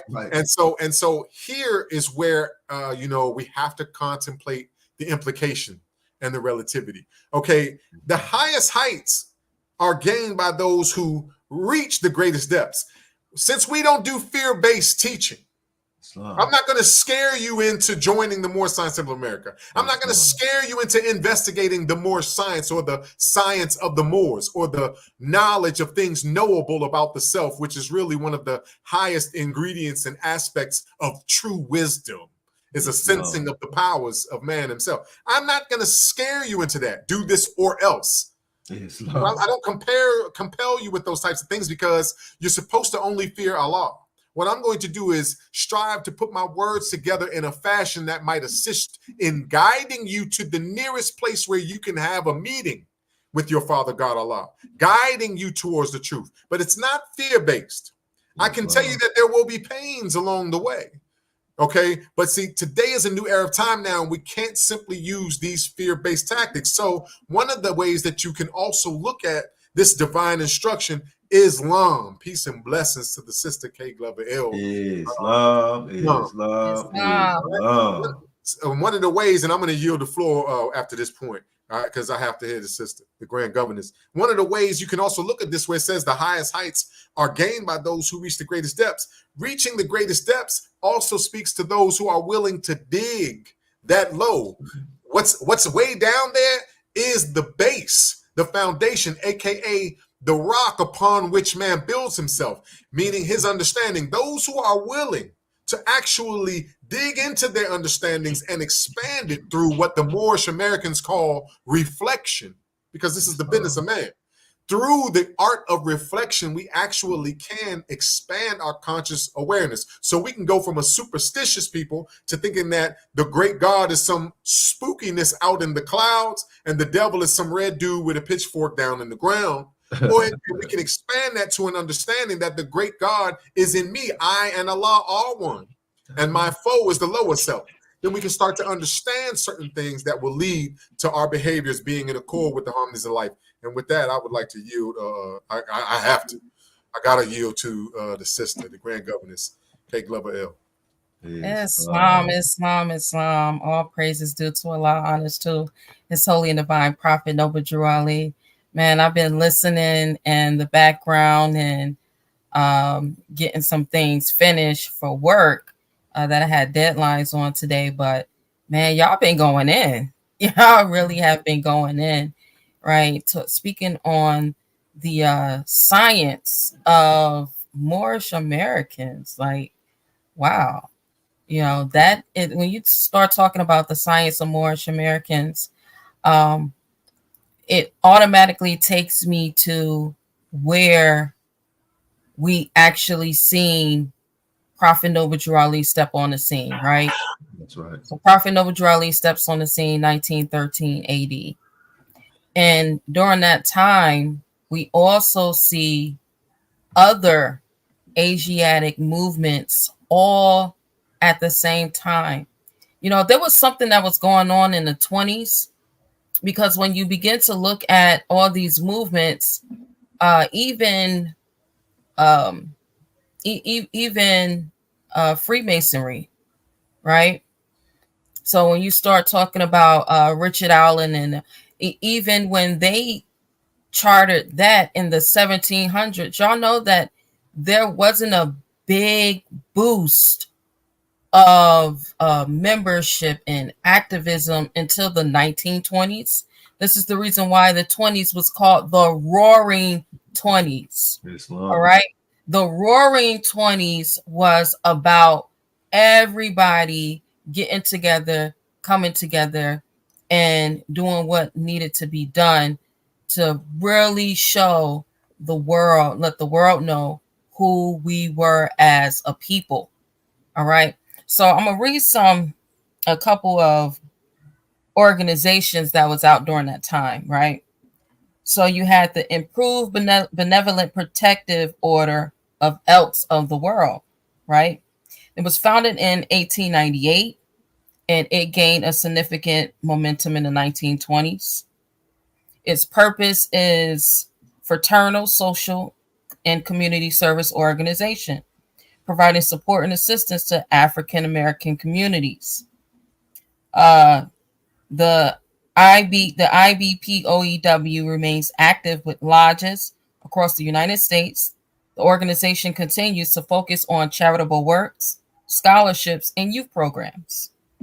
Then you have Prince Hall Freemasonry, founded in 1784. Prince Hall Masonry saw a resurgence in the 1920s with many new lodges forming. Purpose fraternal that promotes social, educational, and moral development. Prince Hall Masonry is a global organization with lodges across the United States and in other countries. It remains one of the most significant and influential fraternal organizations in the African American community. Phi Alpha Fraternity, Inc., founded in 1906, expanded significantly in the 1920s. Its purpose is a fraternity dedicated to service, leadership, and the advancement of African Americans in all aspects of life. Phi Alpha has over 730 chapters worldwide, including the United States, Africa, Europe, Asia, and the Caribbean. It remains heavily involved in social justice, educational initiatives, and community service. Sigma Phi Phi fraternity, the Boule, founded in 1904, gained significant prominence in the 1920s. Its purpose, an exclusive fraternity for African American professionals aimed at leadership, development, and networking. Currently, Sigma Pi Phi has over 139 chapters and continues to be an influential network for Black professionals, providing membership, scholarships, and community service. Omega Psi Phi Fraternity, Inc., founded in 1911, grew significantly in the 1920s. Its purpose is a fraternity committed to the principles of manhood, scholarship, perseverance, and uplift. Currently, Omega Psi Phi has over 750 chapters worldwide, continuing its work in mentoring, community service, and social action. Church of God in Christ, founded in 1907, solidified its national structure in the 1920s. Its purpose, a Pentecostal holiness Christian denomination, focusing on spiritual growth, social justice, and community development. Kojic is one of the largest Pentecostal denominations in the United States, with millions of members worldwide. The church has a significant presence in the United States, Africa, Europe, and Latin America, maintaining a strong focus on evangelism, education, and social outreach. Moorish Science Temple of America, established by Prophet Noble Drew Ali in 1913 AD, Newark, New Jersey, with significant expansion in the 1920s. Purpose, a religious and cultural organization promoting the teachings of Prophet Noble Drew Ali, focusing on Moorish identity of Asiatics and emphasizing self-sufficiency, spiritual growth, and civic involvement. The MSTFA has various temples across the United States and continues to be an active organization promoting Moorish identity, legal education, community service, economic empowerment within the Asiatic community. The organization also participates in international events related to Moorish heritage and identity. Islam. So all of these organizations at this time in the 1920s began to expand and grow to the point where you had them all coming together under one banner, right? And that one banner was unity. Wow. The banner wasn't, oh, you got to come under my organization and you got to come under my organization and you got to come under my organization, right? But the mind of us at that time was about unity. That's and right. Coming together for the growth and expansion of our people. Islam. We have not seen us as a people here in North America expound like that in a very, very long time. After the Roaring 20s died down, right, we forgot all about unity. So we got to get back to that mindset as Asiatics.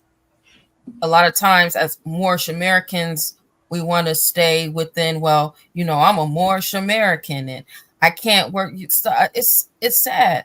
I hear Moors say things like they can't work with other Asiatics because they haven't proclaimed that they're Moorish Americans. We have to get back to that mindset. The mindset that Prophet Noble Drew Ali was on was about unity. Unity literally is on almost every piece of literature that Prophet Noble Drew Ali gave the Moors. Islam. So we're talking about the mindset of the Moorish Americans today, the mindset has to be unity. Unity has nothing to do with, oh, you got to come over here and be with my temple. Oh, you got to come over here and be a part of my organization. Oh, you got to come over here and you got to be a part of my thing, what I got going on. No, unity is about the basics, the fundamentals. That's We right. all have we all have a need, which is food, clothing, and shelter, as my husband Richard Neal Bay always says.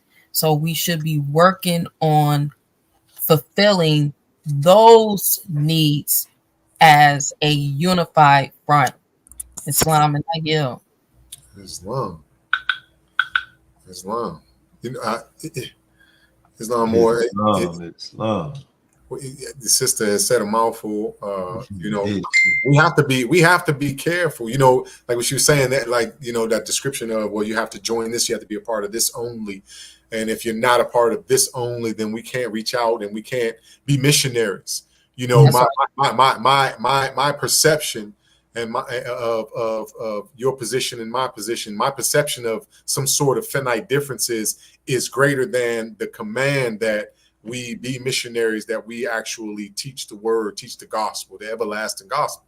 And to that I say, you know, Moors, we have to be very careful that our beliefs and our subsequent behaviors aren't in the image and likeness of European interests. That's because right. sometimes we start to subconsciously emulate that which we act as though we are trying to come out from underneath. And it's shameful. It's not a good look, to say the least. You know what I mean? And you know, you may have heard people say things like Stockholm syndrome and things of that nature, where you actually, you know, because when you start to mimic your oppressor, that's a form of honor, that's a form of sympathy, that's a form of empathy. You see what I'm saying? And you know, if all praise is due to Allah and honors to His prophet, I don't know where emulation of the descendants of slaveholders comes in. And so when we start to see something good, because the best things in the hands of a fool may be turned to their destruction. When we start to see something as beautiful as holy and divine instructions from the last prophet in these days, not the last prophet to come. That's right. Prophet in these days, and we start to use those instructions and interpret them in a fashion where it leads us to believe that we are superior. That's supremacy, that's superiority.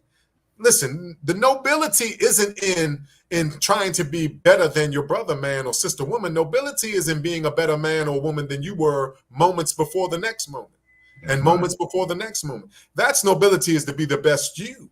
You know what I mean? That's superiority, and I am better than you, and this and the other. That would be to say that there's a part of the great God Allah that is lacking, and you're the part of the great God Allah that isn't.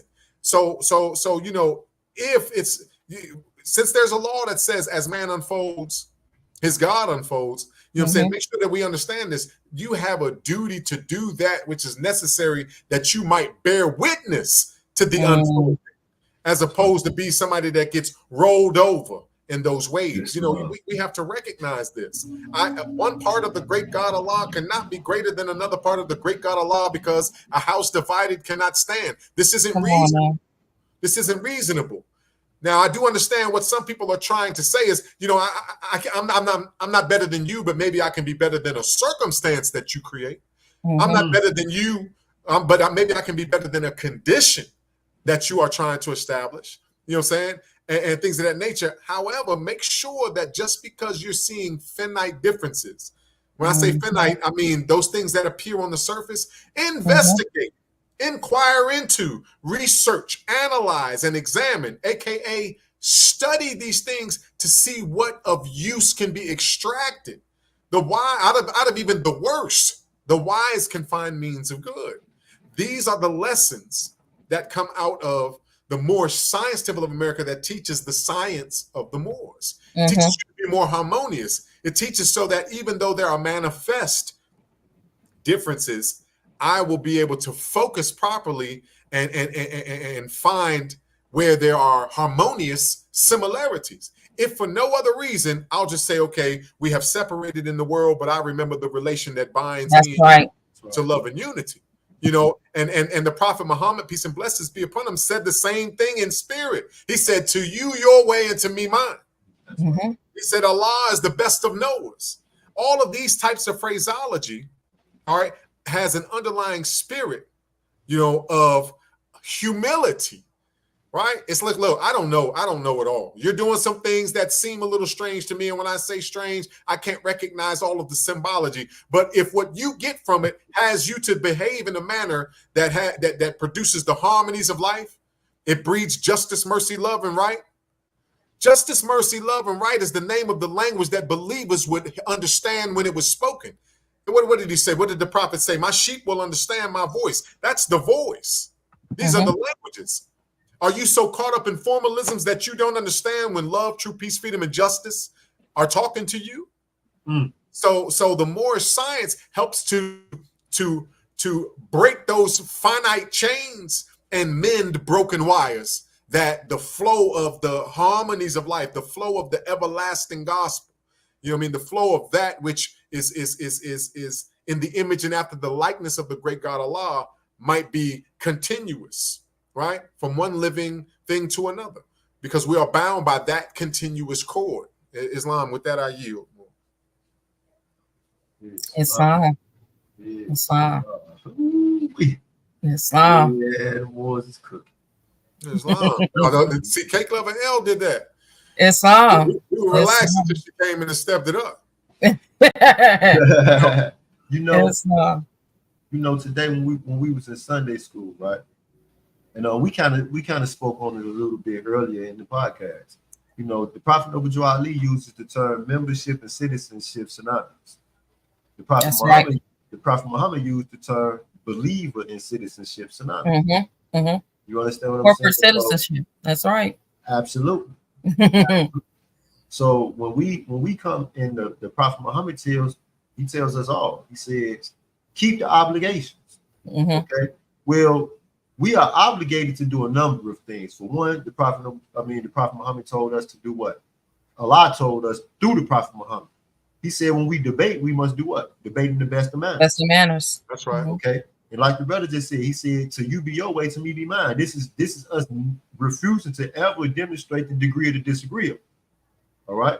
We don't have to, we can disagree. We're going to disagree because that's just the nature of man. You know, we're going to disagree, but we're not going to adopt the attitude of the disagreeable because it violates our religion. Our obligation. That won't be the image of our community. Exactly. All right. This is the science of the Moorish people, because what happens?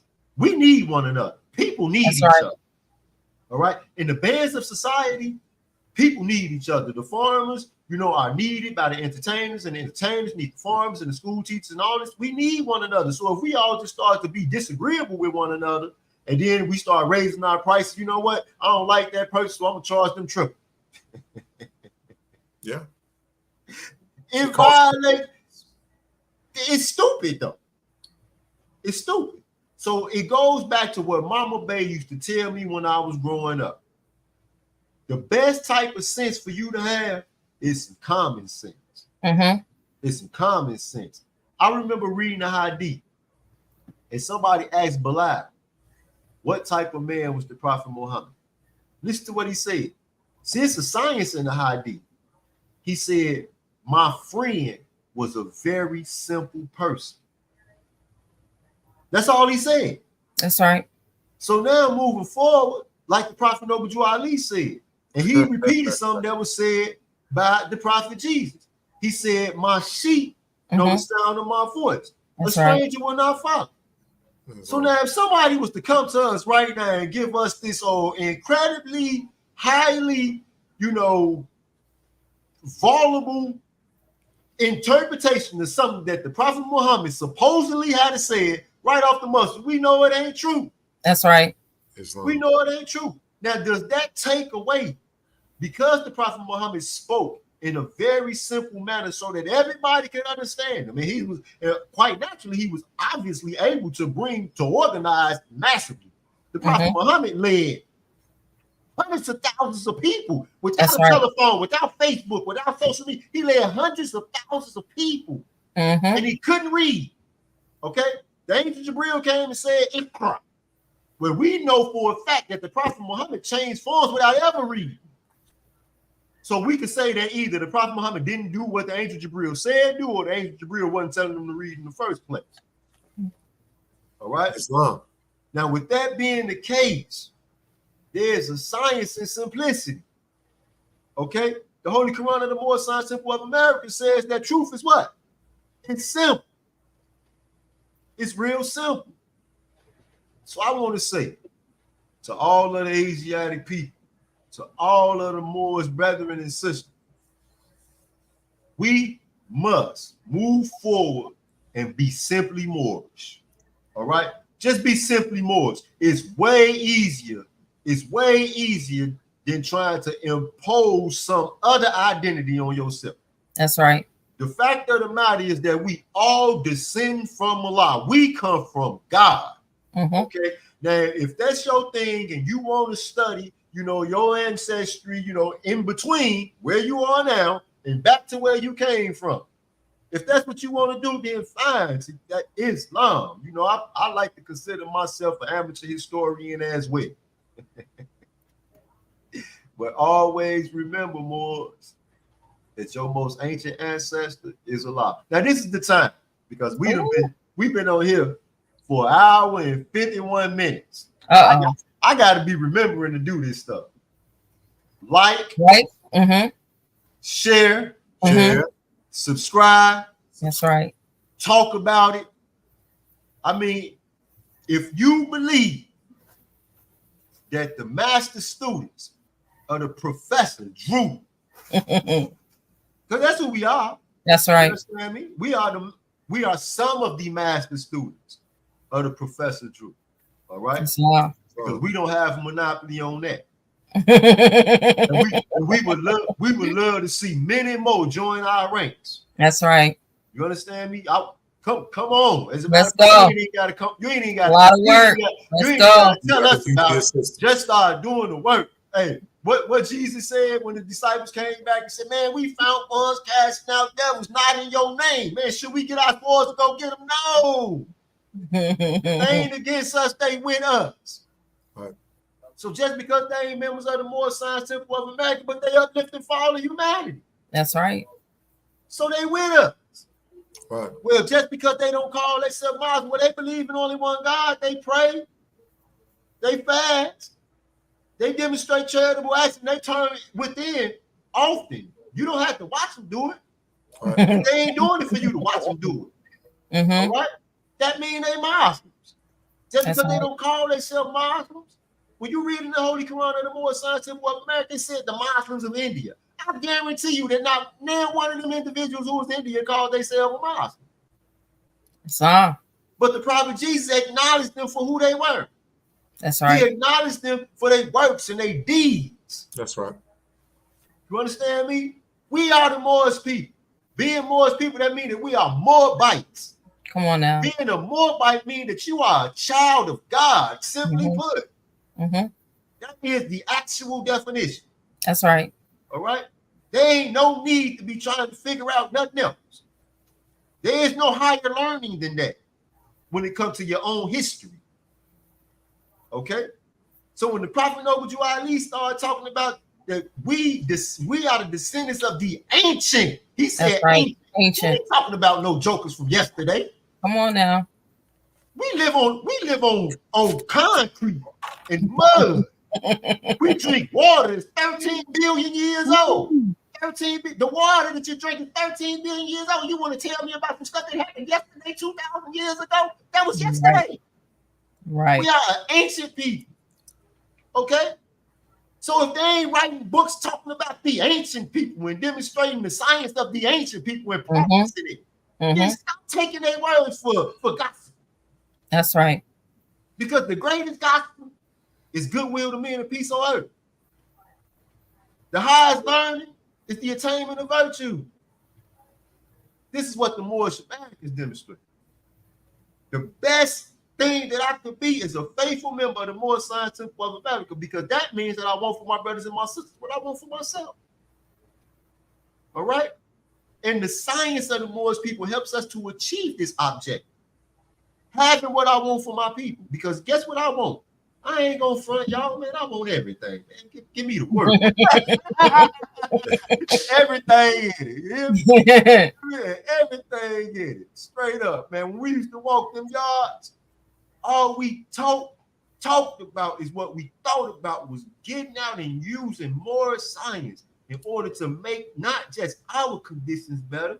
Because when he found the object of his search, he was standing on a 12-step ladder. He had a compass, square, and an axe in his hand. And what he was doing, he was engaged in building dwellings for the sons of men. This is what we do. That's so right. We wasn't just, talking about how we will make our own conditions better, but we were talking about how we will make the conditions of all our people. For the world. That's right. That's right. We don't do this world, Craig. For the world. We've been here for 2 hours. Ain't nobody paying us to do this. Ain't nobody paying us to do this. That's right. But guess what? We will receive our reward. It's because the law says through his prophet that the servant is worthy of his hire. So we will receive our reward. Absolutely. Islam. Is it time, y'all? Is it time? That's time. It's a new era of time. I mean, is it time for outro? Y'all know? Is it time for outro? This might have been the intro. Islam. Islam. Yeah, definitely. We want to always keep in mind the goal and the mission of who you are first, right? Because you can't get into the goal and the mission of the Moorish Science Temple of America if you haven't figured out the goal and the mission and how to utilize the science on self first, right? A lot of times we just are so focused on being able to show that we are the best super Moorish American Muslim that the world has ever seen. And we have neglected self time after time. Again, and that's a slave to sin. Neglecting self is being a slave to sin.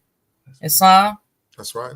When we're talking about the science of the Moorish Americans, you're supposed to be able to use this. That's the reason why we have these symbols that resemble the ones in the workshop of the mind, to be able to utilize them in every part. Islam, with that I yield.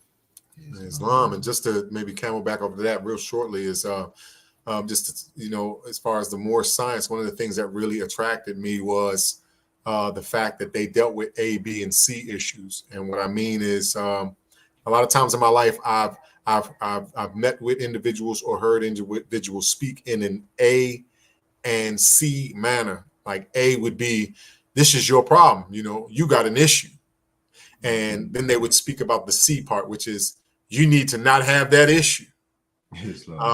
And the B part was always truly missing. There would be some rhetoric sometimes, but it would be missing. And the B part is what the Moorish Science Temple offered along with A and C, which is how to fix it. That's right. How? Because there came a time in my life where I said, listen, if all I really needed to do, for starters, if the first step is belief, I want to believe. If you put a gun to my head, though, I'm not sure I could believe, because what is it? I didn't even have anybody explain to me what belief was before the Prophet Noble Drew Ali. All my life, I was just told that's what I had to do or else. And in my mind, I'm like, well, dang, I want to. If the faith, if all I need was a mustard seed of it, where do I buy that? Where do I get that? How do I form that? Little did I know that I was the creator of the seeds. I didn't know any of these things, And so for me to just get something so simple, I became enamored with the beauty of truth and the simplicity of its charms. When I learned, it was just like, well, belief is just what you think perhaps is true. When I heard that, I almost was overcome with emotion, because I was like, you mean this is all? And then to top it off, I believed in that moment that it was that simple. I was like, this is it. And then I learned what happens if I start to entertain thoughts with just merely the belief, which is really a name of a power of man. I didn't know this until I met the Prophet Noble Drew Ali, who said, you had to develop your sense of your powers. That's right. How you going to use your powers effectively and you don't even sense them? AKA, you're not even aware truly that they exist. You've been using words that hint all around them. but you're crying over but you're not using your abilities because you don't know them. And so, again, basically what I want to say is one of the things that the Moorish Science Temple of America will offer, but you've got to work, because verily Allah does not change the condition of a people until they change what is within themselves. But you can at least think perhaps maybe this part right here is true. The Moorish Science Temple of America, in no uncertain manner, offers you one of the truest idea, because an idea is the element of reality in anything. It offers you the truest idea in this new era of time now of what the problem is, where you need to go, and how to get there. How to get there. And one of the most beautiful things is it's so empowering that you will realize that you're the one that's going to take you there. That's right. You don't have to wait on anybody or anything outside of yourself. You know, and that is one of the things I really love about the Moorish Science Temple of America. The science of the Moors empowers an individual because it enables you to see your connection with the great God Allah. Islam. With that, I yield. Islam. Okay. So for the record, we got 383 people watching right now. All right. So I want to share a degree. Something that we talked about in Sunday school today. So in the chapter 35, which is the chapter that we have an assignment on this month, in chapter 35, it says that Allah ruleth and directeth with infinite wisdom. Okay. So we kind of talked about this, but I want to share this degree with the Moors, because now a question we need to ask and answer for ourselves is, what is this infinite wisdom? What is infinite in this context? Okay. So infinite in this context is just like Jesus said when he wrought with his Father. When Jesus was working with his hands, building these dwellings with his dad, he said, these tools remind me of the ones we handle in the workshop of the mind, where things are made of thought and where we build up character. Okay. So these tools, these hammers, this saw, this axe, this square, this compass, they remind me of the tools that we handle in the workshop of the mind. So now in this context, ruleth and directive with infinite wisdom. Okay, now we are being told, because we are made in the image after the likeness of Allah, we are being told that if we want to be successful in our ruling over the things that we have jurisdiction over, then we need to do it with infinite wisdom. So now infinite in this case becomes a tool. It becomes a tool. Okay. So now when we look at infinite, we are now still dealing with time. Even though something that's infinite has no beginning, nor does it have an ending, it still does what? It still brings us into the thought of time. That's right. Now, if we got this cycle, because we measure time by cycle ages, that's what we do. And we do it because it makes us most effective. All right. Because when you measure time by cycles, or this infinity, this circle, which is the perfect symbol, there is behind you, always near enough to you, all the past. Okay. The science of the past we call history. And whenever we go into that science and utilize that science called history, then we can always take from history lessons that would allow for us to do what? Not only benefit in the present, but it will help us to map out and create a future that will please us, that we can walk into. Okay, so I want to share that degree because this is part of the science of the Moorish people. Everybody out there who listening, measure time by cycle ages. Okay, because if you start measuring time from one point to the next point, at some point, you're going to get too far away to be able to observe everything that's behind you. But when it's a cycle or when it's a circle, then it is always ever present. Okay, there's exercises that must be implemented when it comes to measuring time by cycle ages. Who are the ones who measure time by cycle ages? The master students. We measure time by cycle ages because we are constantly and consistently reading, reflecting, meditating, praying. These things keep us conscious of the past. That's right. It's what keeps the past present. And what makes these lessons and these teachings and these experiences, not only our own experiences, lessons, and teachings that we have for ourselves, but from people from the past, from our ancestors, from our friends, things we observe all around us. We have all of this stuff available to us, y'all. So learn to measure time by cycle ages. Islam. Join the master student movement. This is a movement, y'all. This is a movement. Okay? Right. Let's be humble. Let us be humble, especially the Muslims, the Muslims. You have a lesson in your Holy Quran. There's a lesson in your Holy Quran that speaks to this master student movement. Okay? Didn't one want to, he say, man, where does knowledge come from? Who is the most wise? I am. What did Allah say? It's one we taught him ourselves. We taught him ourselves. He is the most wise amongst the living, and I want to go learn from him. How could you, Melchizedek?